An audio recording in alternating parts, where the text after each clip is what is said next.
ولينعم علينا بنعمة الإيمان وزينه في قلوبنا وكره إلينا الكفر والفسوق والعصيان ونحمده ونستعينه ونستغفره ونتوب إليه ونعوذ بالله من شرور أنفسنا وسيئات أعمالنا من يهد الله فلا مضل له ومن يضلل فلا هادي له أشهد أن لا إله إلا الله وحده لا شريك له وأشهد أن محمدا عبده ورسوله لا نبي بعده اللهم صل وسلم وبارك على هذا النبي الكريم وآله وصحبه وسلم وعلى كل من والاه إلى يوم الدين أما بعد أيها الإخوة alhamdulillah pada malam ini kita lanjutkan pengajian rutin kita setiap malam Rabu, dan hari ini sesuai dengan permintaan Ustadz Agus, nggak kelihatan ya, minta agar diisi dengan materi Ramadan. Ana mencoba untuk mencari hadis yang selama ini Ana anggap paling komplit dan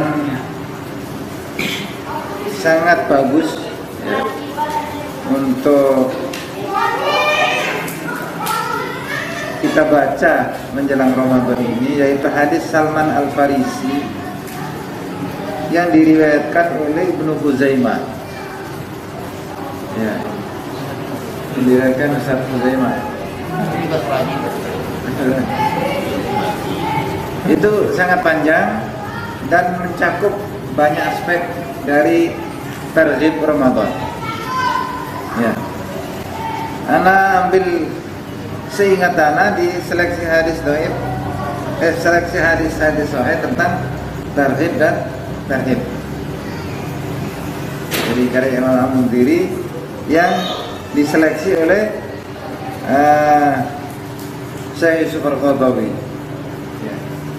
Jadi Syekh Yusuf Al-Qaradawi juga Syekh Muhammad Nasruddin Al-Albani menyeleksi kitab targhib wa tarhib Sunan Al-Mundhiri. Saya ingat hadis itu masuk hadis yang diseleksi. Tapi saya ambil ini jilid 1, rupanya habis bab sholat Jumat. Bab saum rupanya nggak di sini, jadi nggak ke bawah. Ya, karena kitabnya nggak ada, jadi kita libur saja. Ya, untungnya saya bawa fikih Siyam. Nah, fikih Siyam Al-Qaradawi ini kitab fikih, bukan kitab targhib. Ya, walaupun tentu saja di sini ada targhib, tetapi ini lebih pada kitab fikih, tekanannya bukan di targhibnya. Nah, nanti kita akan lebih banyak diskusi dan tanya jawab seputar Ramadan, dan kami ingin forum ini betul-betul sebagai forum tafakuh kita tentang puasa Ramadan. Ya. Banyak persoalan-persoalan yang menjadi perdebatan tapi tidak selesai, ya, karena tidak diilmui, tidak didalami, ya, lebih pada qila wa qala. Nah, pada kesempatan ini anak pengen kaji, sebenarnya akan sangat bagus kalau ada buku, ya, Fiqhus Siyam, fikih puasa yang ditulis oleh Yusuf Al-Qaradawi. Ya. Kalau ada di sini, itu di situ ada terjemahannya lengkap karena sudah selesai anak terjemahkan, dan hadis-hadisnya bisa kita tampilkan. Tapi karena nggak ada LCD, ya, kita pakai ciping saja, ya, ciping, ngaji kuping. Asal jangan bungen tua, ya, meldu kuping tengen, metu kuping kiwa. Ini penyakitnya ciping kan begitu, Ya, karena tidak seorang pun di antara kita yang membawa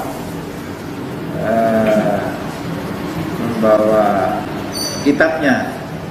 Padahal al ilmu fis sudur, la fis sudur. Ilmu itu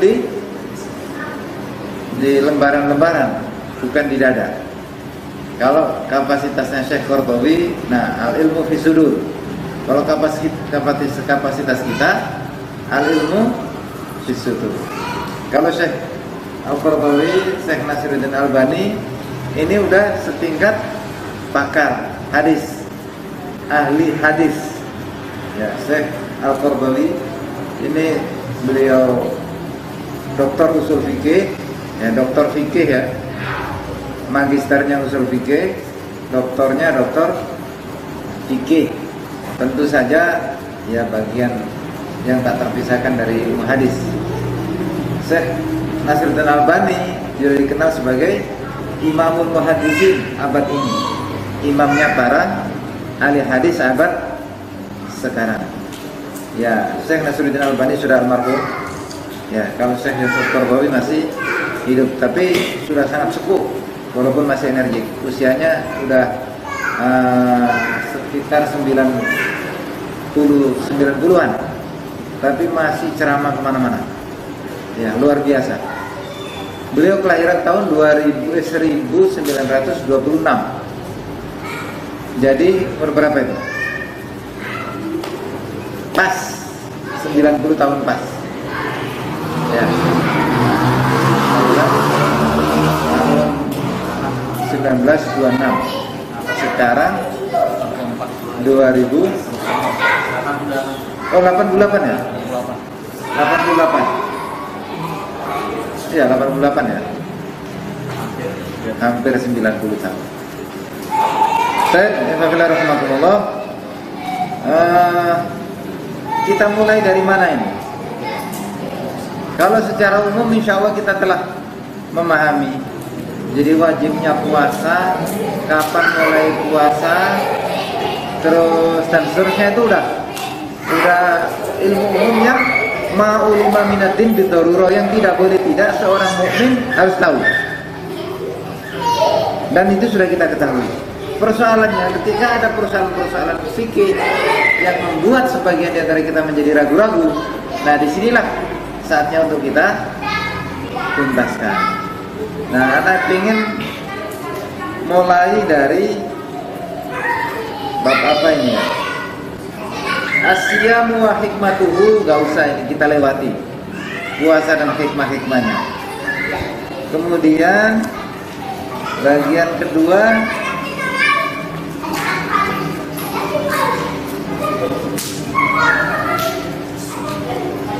Syamu Ramadan wa bima yasbutu. Puasa Ramadan dan dengan apa puasa Ramadan ditetapkan. Nah, ini sering menjadi perdebatan di beberapa bagian. Kalau kapan puasa Ramadan mulai diwajibkan, ini juga tidak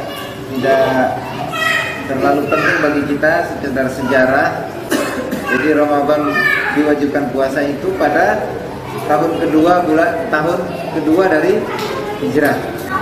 Iya. Tahun kedua dari hijrah.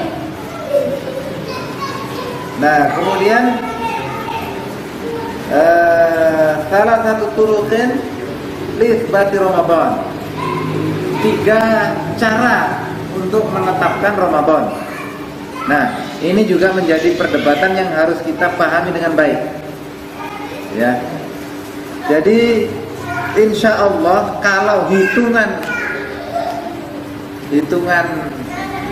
hisab, nanti Ramadan akan dimulai Jumat sore, Jumat malam ya?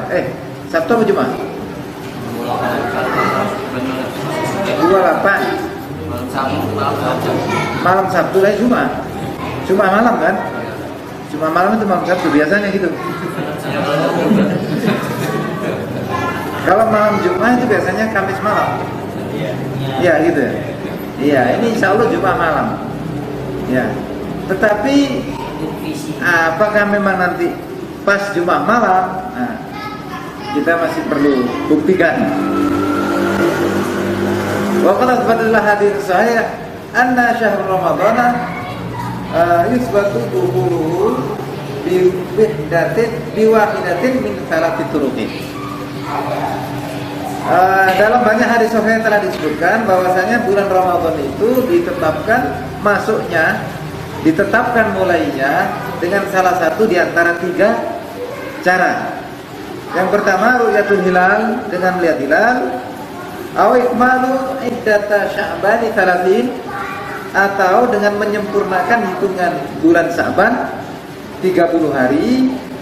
Dan yang ketiga at-taqdiru at-taqdiru lahu, ya, dengan memperkirakannya. Nah, ini nanti ada penjelasannya. Thariqatul awal, jalan pertama, yaitu dengan ru'yatul hilal. Ini sudah banyak hadisnya, ya.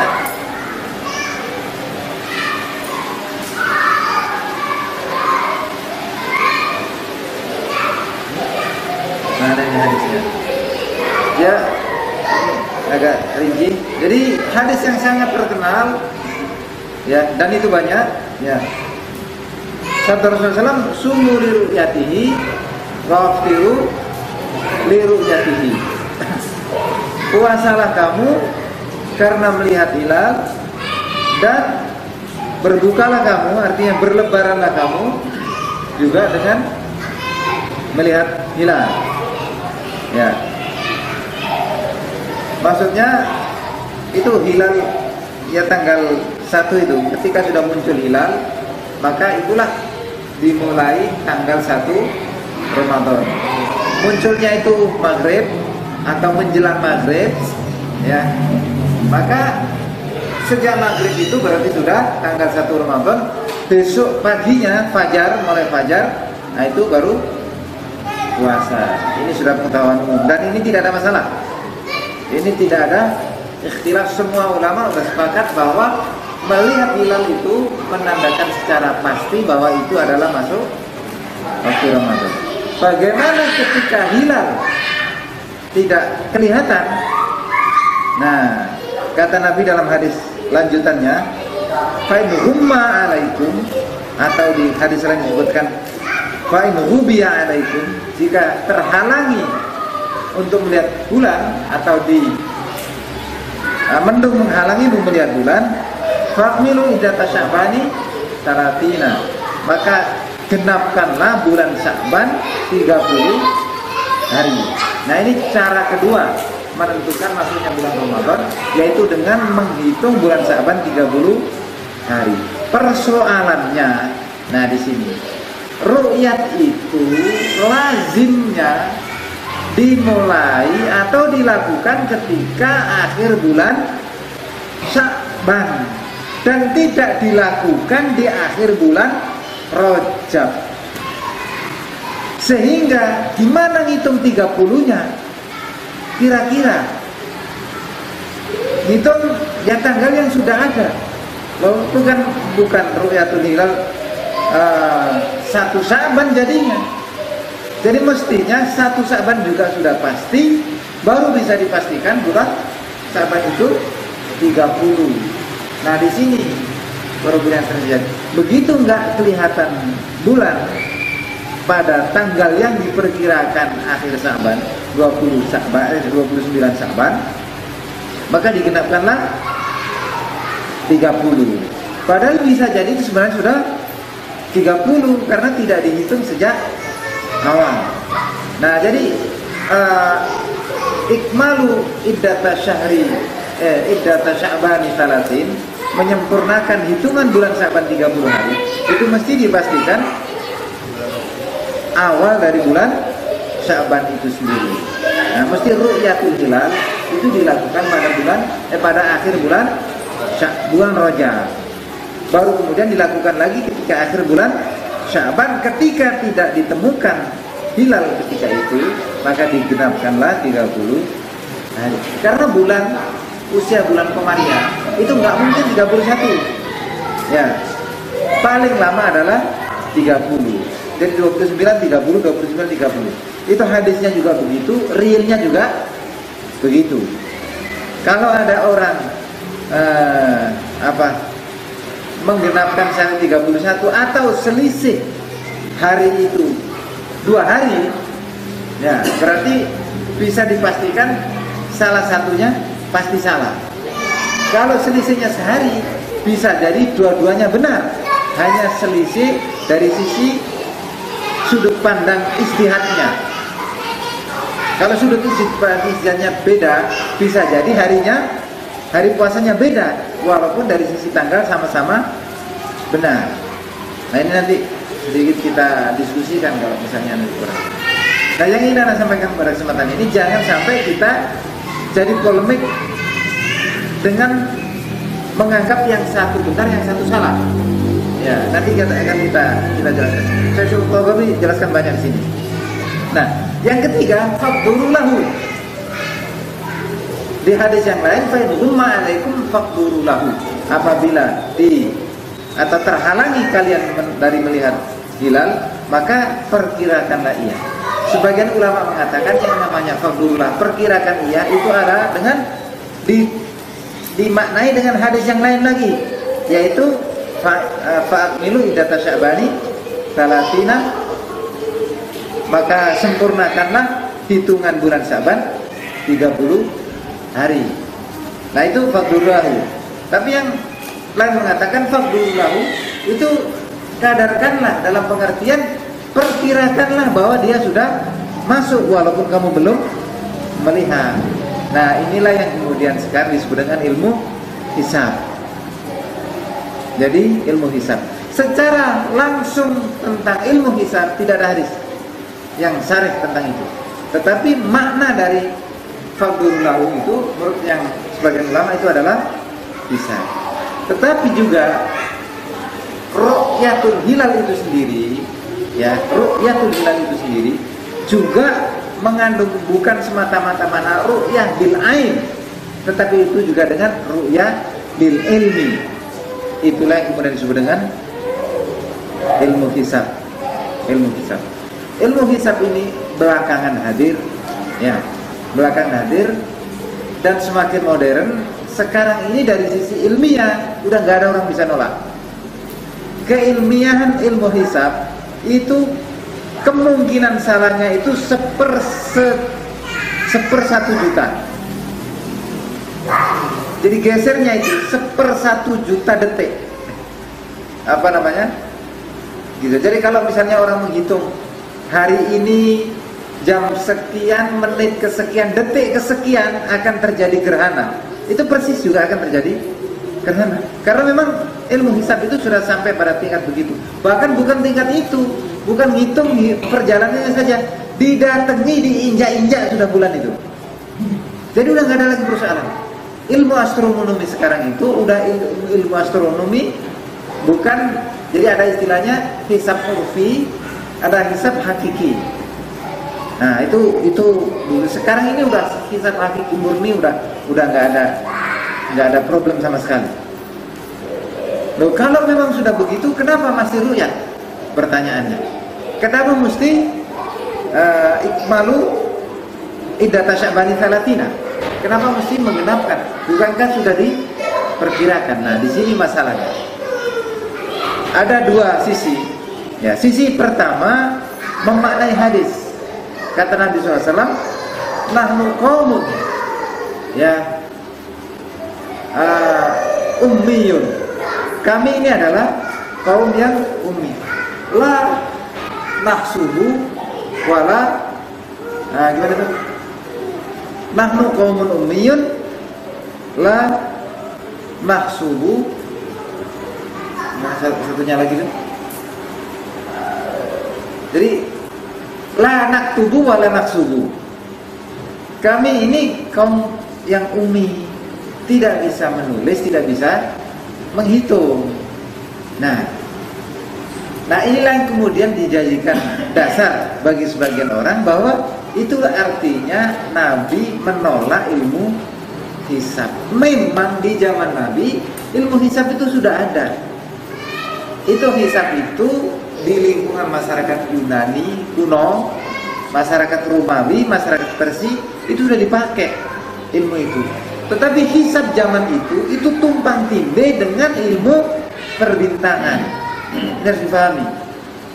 Jadi ada ilmu astronomi, ada ilmu astrologi. Ya, astrologi gitu. Macam. Nah, kalau ilmu astronomi itu ilmu ilmiah.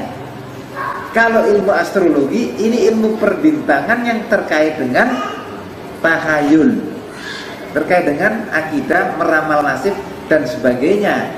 Nah, kaum muslimin itu memang pertama memang tidak kenal itu zaman hidup di Madinah, bangsa Arab itu, ya Mekah maupun Madinah, ya Arab secara keseluruhan itu asing dengan ilmu hisab. Yang kedua lagi, orang-orang di lingkungan Arab yang menghitung-hitung bulan itu adalah para dukun, para peramal, para astrolog, bukan astronom. Nah sehingga ilmu hitung bintang itu sangat-sangat rawan terhadap penyimpangan akidah. Maka zaman itu Rasulullah SAW menolak dipakainya hisab dengan mengatakan nahnu qaumun ummiyun la naktubu wala nahsubu. Kami ini umat yang kita ini umat yang ummi, nggak bisa baca tulis, nggak bisa baca dan nggak bisa menulis dan nggak bisa menghitung. Makanya kemudian rangkaiannya ada hadis sumu li ru'yatihi wa aftiru li ru'yati, gampangnya begitu. Nah, tetapi itu tidak berarti bahwa Nabi menolak ilmu hisab. Mengapa? Karena ummiyun, ya, kondisi keummian, ketidakmampuan baca tulis itu bukan kondisi yang dikehendaki oleh Nabi. Itu adalah realitas zaman itu yang oleh Nabi kemudian diperjuangkan untuk dihilangkan. Kita tahu tawanan Badar, ya, itu diperintahkan oleh Nabi untuk mengajar orang membaca tulis. Artinya apa? Sejak Rasulullah SAW awal membawa risalah ini, beliau sudah membawa misi pembebasan dari buta huruf. Jadi kondisi ummi itu tidak selamanya dan tidak boleh selamanya. Dan alhamdulillah sekarang ini umat Islam sudah keluar dari keummian itu, sudah selesai urusan itu, sehingga tidak perlu ada lagi ketakutan. Kita tidak bisa lagi sekarang mengatakan bahwa nahnu qaumun ummiyun la naktubu wa la nahsubu. Realitasnya kita sudah naktubu wa nahsubu. Apalagi zaman sekarang sudah jelas bisa dibedakan mana yang ilmu hisab dalam pengertian astronomi dan mana ilmu perbintangan yang astrologi itu udah bisa dipisahkan secara pasti. Sehingga akurasi ilmu hisab itu udah amat sangat tepat. Jadi Sukorto menyebutkan di sini 1/1 juta, ya, kemungkinan salahnya. Dan ini udah semua orang semua yang mempelajari astronomi tahu itu. Persoalannya ialah apakah, ya, ketepatan itu kemudian serta merta kita pakai. Apakah dalil saum dengan ru'yatul hilal itu sifatnya mutlak, ru'yah ainiyah atau ru'yat bil ain atau ru'yat bil ilmi? Nah disinilah ikhtilaf para ulama. Dengan kata lain, ada dua perbedaan sudut pandang di sini memahami bagaimana memulai bulan Ramadan. Yang sederhana dengan ru'yat bil ain, kemudian yang berpikir lebih jauh itu sekarang udah bisa dihitung. Kenapa mesti menunggu ru'yat bil ain? Ini apa namanya? Ansar. Tetapi ya dua pendapat itu, dua sisi itu, ru'yat dengan hisab itu bukan satu-satunya sebab yang membuat orang berselisih. Karena perselisihan pendapat tentang mulainya bulan Ramadan bukan semata-mata dari hisab dan ru'yat. Di ru'yat sendiri juga ada perselisihan. Di hisab sendiri juga, dengan hisab sendiri juga ada perselisihan lagi. Jadi baik dengan ru'yat maupun dengan hisab masih tetap ada perselisihan. Di mana perselisihannya? Ya, pertama dari sisi ru'yat. Di suatu daerah bulan sudah kelihatan. Di daerah lain bulan belum kelihatan. Apakah di daerah itu yang melihat bulan itu sudah puasa dan yang belum melihat bulan nunggu besok sampai bisa melihat? Ini pertanyaan. Imam Syafi'i mengambil pendapat yang seperti ini. Ya. Alasannya Ibnu Mas'ud, monggo silakan Bu. Ibnu Abbas, ya, Ibnu Mas'ud. Ya, kalau saya Ibnu Abbas ya, Ibnu Abbas. Itu suatu saat pergi ke mana? Syam.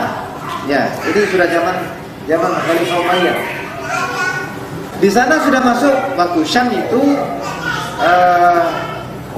arah utara barat, ya, utara barat itu barat daya, barat laut atau barat daya. Nah, sana ya. Ya, barat utara, barat laut, ya, barat laut Nadir, barat daya, barat laut. Nah, itu lebih dulu hilal muncul daripada Makkah Madinah di Hijaz. Itu. Lah hari itu di Syam sudah, sementara di Hijaz Makkah Madinah belum.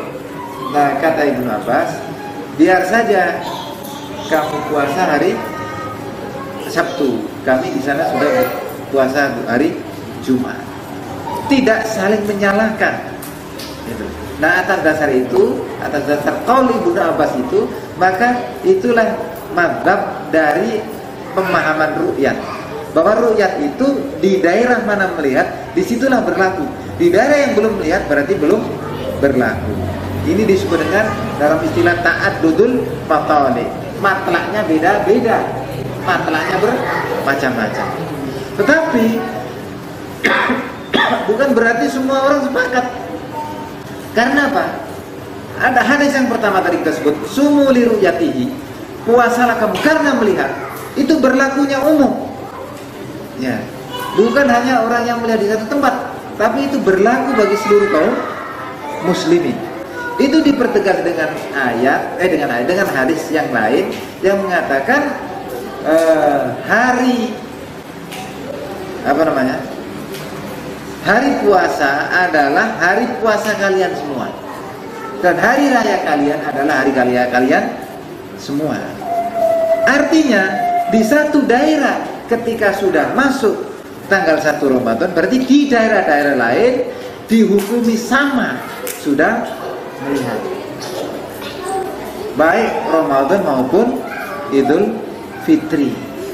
Nah inilah yang kemudian disebut dengan atau diistilahkan wahdatul matlaq, mazhab tentang kesatuan matlaq. Kalau di Mekah sudah, berarti di sini sudah, walaupun secara nyata di sini belum muncul.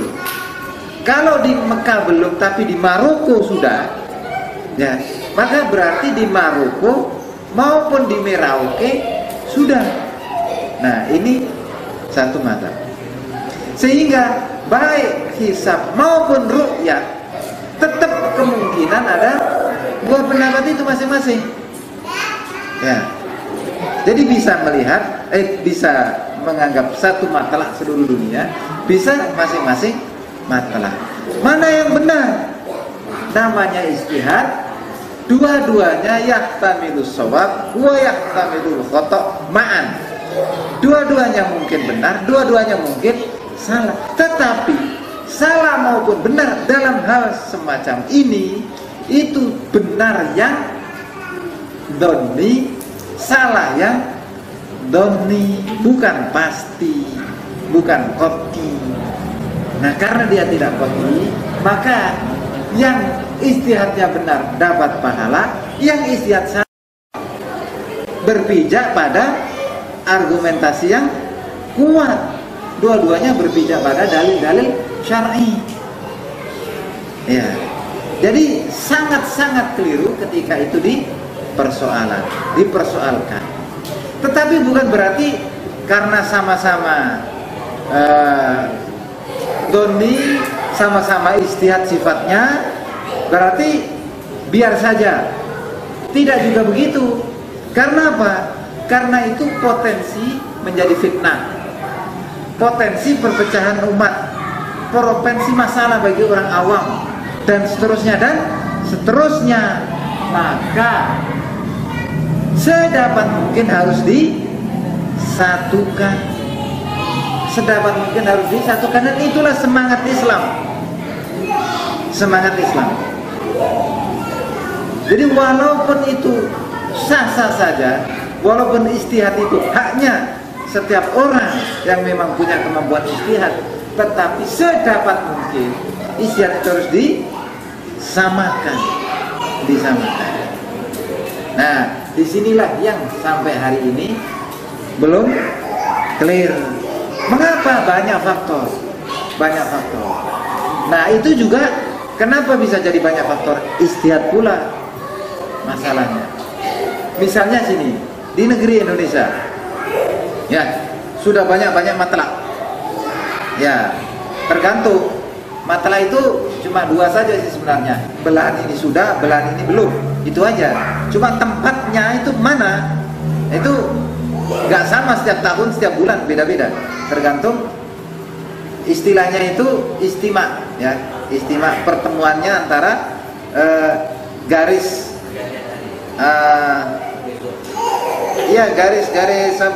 garis temu atau titik temu antara edar matahari dan edar bulan. Kan ini 3 saja sebenarnya, matahari, bulan, dan bumi. Di peredaran ketiga benda langit itu saja. Nah, itu kadang istimaknya ya di daerah mana sudah, di daerah mananya belum. Nah, itu banyak mazhab. Nanti ada yang istimak qablal ghurub, itu baru, itu nggak bisa. Ada yang istimak harus istimak badal ghurub. Ada yang istimak qablal ghurub juga bisa. Nah, ini tergantung sudut pandang masing-masing. Ya, tapi secara umum selisihnya itu hanya 1 hari. Tidak ada selisih yang lebih dari 1 hari. Kalau ada selisih lebih dari 1 hari, itu bukan perbedaan ijtihad, tapi itu perbedaan kekeliruan. Jadi kalau selisih lebih dari 2 hari, itu bukan perbedaan ijtihad. Ya, tapi itu ada yang keliru. Pasti ada yang keliru, matanya yang keliru atau ngitungnya yang keliru. Ya. Jadi yang pasti perbedaan itu hanya 1 hari. Ya. Dan itu perbedaannya yang apa istilahnya? Yang pasti terjadi dan tidak bisa dihindari. Cuma itu tadi sedapat mungkin disatukan. Nah, di negeri ini itu selama ini sering terjadi tidak sama. Mengapa tidak sama? Dari latar belakang itu pertama. Yang kedua, ada kaidah umum yang juga masih dipahami dengan berbeda. Kaidah umumnya itu begini. Hukmul hakim yarfa'ul ikhtilaf. Ya. Putusan pemerintah, putusan hakim itu menghilangkan ikhtilaf. Artinya orang ketika hakim sudah memutuskan sesuatu, nggak boleh lagi ikhtilaf walaupun berbeda dengan ijtihadnya pribadi. Ijtihad pribadi itu harus dikesampingkan ketika hakim atau pemerintah telah memutuskan. Ini kaidah di dalam usul fikih dan itu diterima semua orang. Jadi untuk kasus-kasus pribadi itu wajar berselisih dibawa ke hakim. Hakim memutuskan maka persidangan selesai. Urusan apapun. Nah, urusan sosial juga mesti begitu, urusan umum juga begitu. Nah, bagaimana dengan di Ramadan?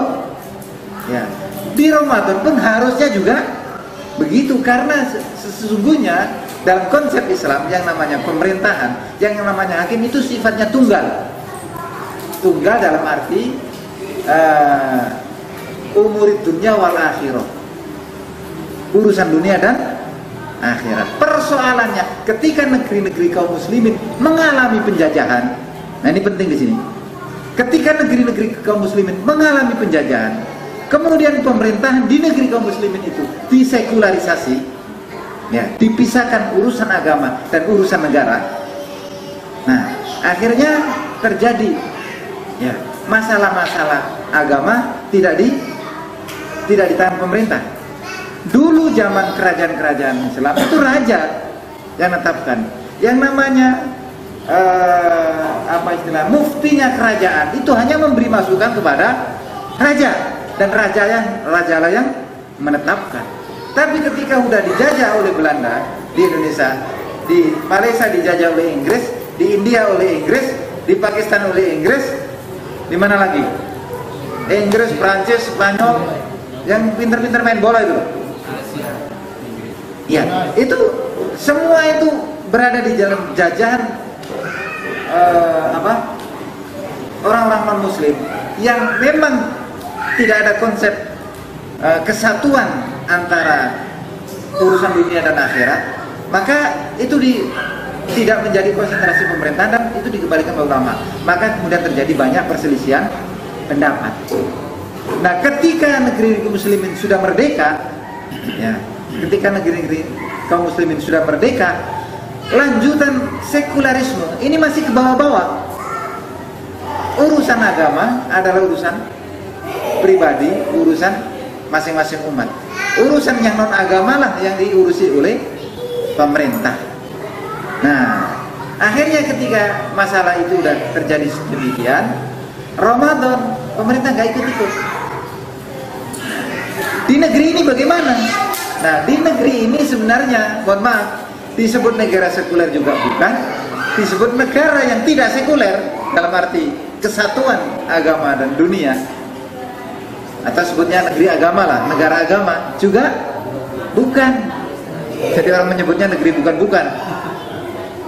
Ya, karena apa? Prakteknya dalam banyak hal agama diurusi, tapi tidak seluruhnya. Jadi yang dianggap-anggap ya pantas, yang dianggap-anggap nggak bermasalah, yang dianggap-anggap nggak berisiko dan seterusnya, nah itu diurusi oleh negara. Tapi kalau dianggap itu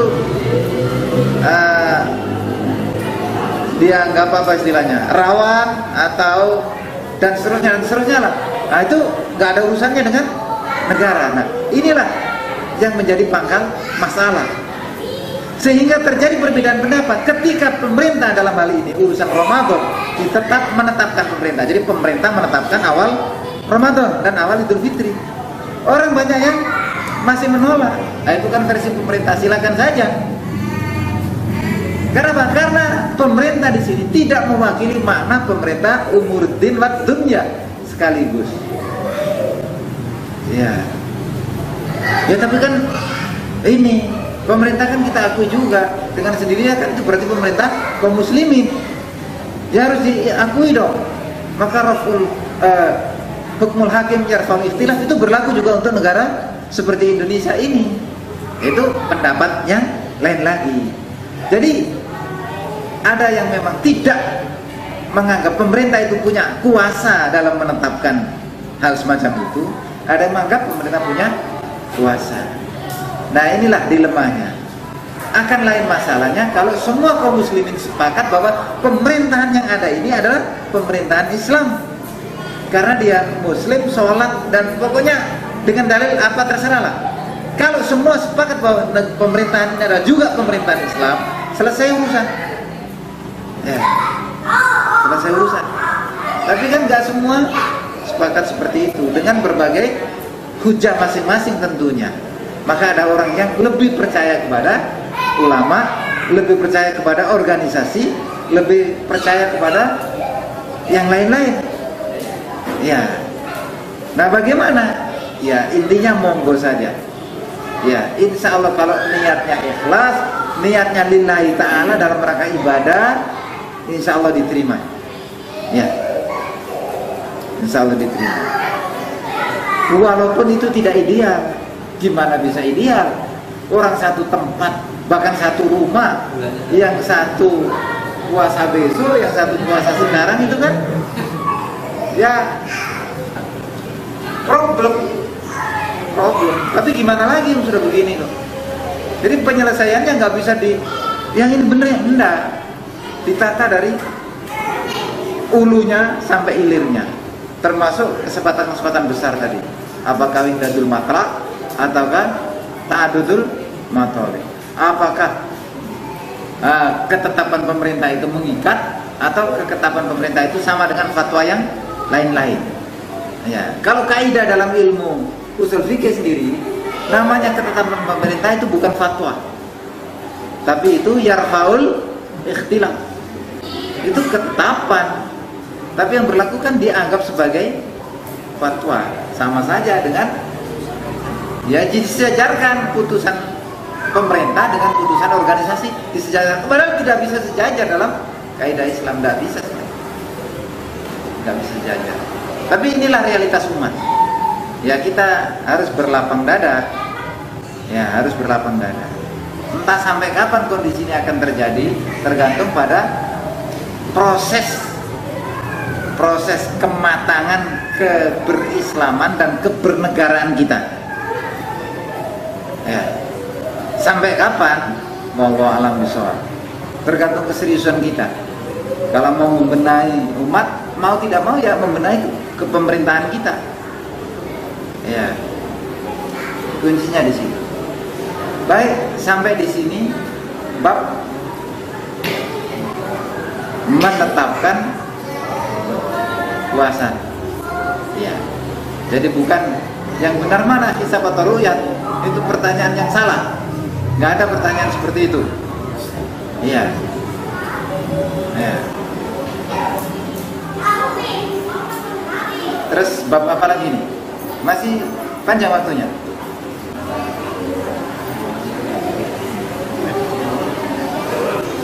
Nah, ini di sini saya Yusuf Qaradawi agak panjang. Terus haqaiq yang bagi ayat tafaqu 'alaiha. Jadi beberapa hakikat yang tidak boleh tidak harus disepakati oleh kaum muslimin. Nah, itu tadi yang kita sudah sepakati, bahwa kita tidak mempersoalkan di fikihnya, tetapi kita di aspek putusan-putusanan ketetapan. Tetapi yang di sini yang disorot bukan perbedaan di satu tempat, ya. Karena di Arab pada umumnya itu tidak ada perbedaan seperti itu. Itu konon hanya di Indonesia. Di Malaysia juga nggak ada. Di negara-negara nggak ada. Ya, kita bisa maklumi di Malaysia itu kerajaan dan itu ditetapkan oleh majelis agama yang itu juga menjadi ketetapan raja. Jadi tidak ada persoalan. Ya, demikian pula di Malaysia, di Singapura sudah ada sebenarnya konferensi untuk menyamakan, tetapi yang lain sepakat, di Indonesia nggak sepakat. Ya, ini memang ya itulah uniknya. Dan di Arab juga praktis nggak ada di satu negara. Yang ada itu perbedaan negara satu dengan lain. Misalnya Mesir dengan Aljazair, itu berbeda. Nah, yang ditekankan Qaradawi itu jangan sampai antara Mesir dan Aljazair berbeda. Aljazair dengan Libya berbeda, dengan Saudi berbeda. Nah, ini yang sering terjadi, yang kemudian menjadi perdebatan. Nah, itu yang diinginkan. Terus ada konferensi. Jadi ada konferensi tentang penetapan Ramadan, penetapan tanggal-tanggal itu. Ini diselenggarakan di Qatar pada tanggal 23 Rajab 1409. Jadi udah sangat lama. 27 tahun yang lalu. 26 tahun yang lalu. Jadi sudah lama, dan itu sudah disepakati. Ya, itu sudah disepakati. Walaupun ya kalau di Indonesia ya nggak ngefek itu pertemuan ahli fikih 30 tahun yang lalu itu. Karena yang terjadi terus ini. Di Arab pada umumnya sudah mulai ada kesamaan itu. Perbedaan itu hanya di beberapa segi yang konon ini ada beberapa negara yang ngotot rebutan matlak.